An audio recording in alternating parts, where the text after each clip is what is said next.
जय माँ जय माँ जय माँ जय माँ जय माँ।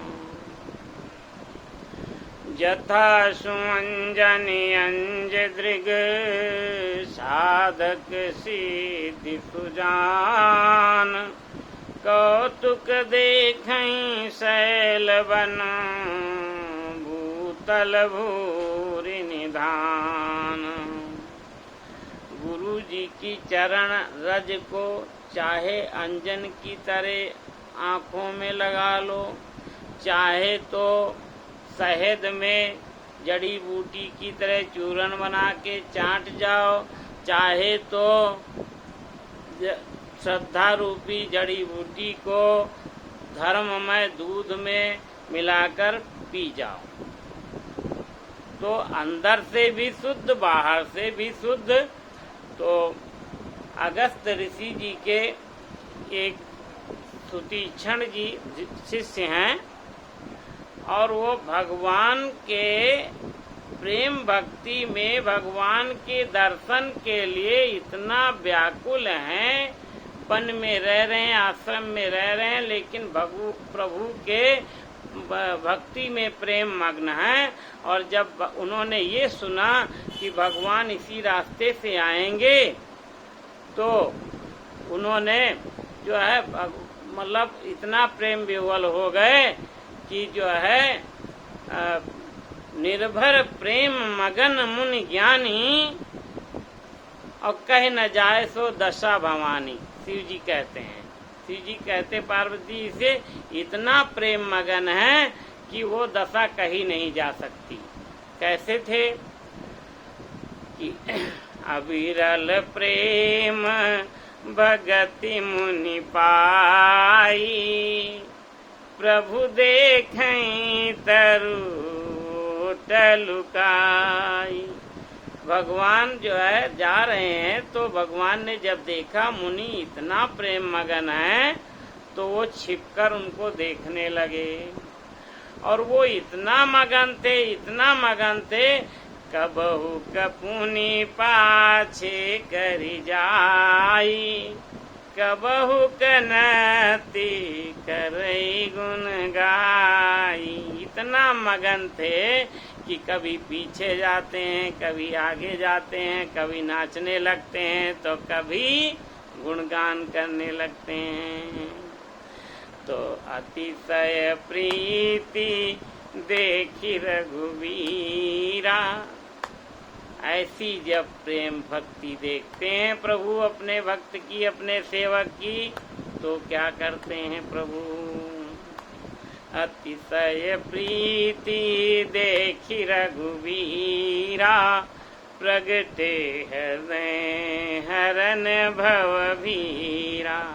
तो हृदय में प्रभु प्रकट हो गए हैं, तो छिपे पेड़ के पीछे, परंतु हृदय में प्रकट हो गए। इतना वो मगन थे कि उनके हृदय में ही भगवान प्रकट हो गए। कौन सा रूप? वही रघुवीर का रूप, जो जिस रूप में वो टहल रहे हैं।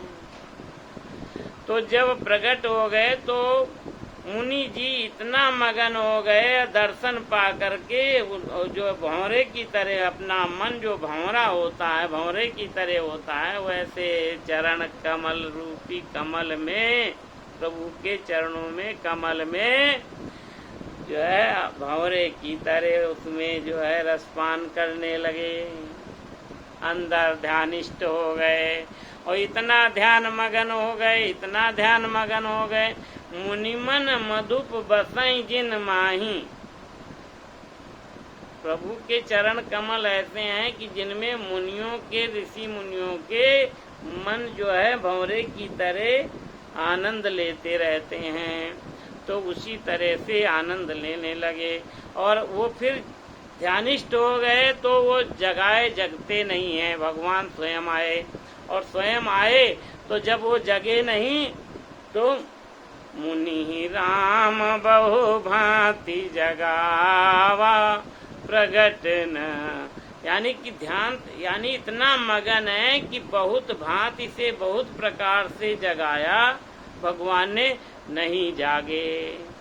और जागे जब नहीं तो क्या हुआ, तो भूप रूप तब राम दुरावा, हृदय चतुर्भुज रूप दिखावा। अब देखिए भगवान की कृपा कि एक बार प्रकट हुए उस रूप में, और उस रूप में जब ध्यान में मगन हो गए, रसपान करने लगे भौरे की तरह, तो सुध तो है नहीं शरीर की, तो भगवान जगाना चाहते हैं कि अब हम आ गए सामने देखो। अब तो हैं तो प्रभु ही, प्रभु की लीला देखिए चरित्र, एक तो अंदर है एक बाहर खड़े।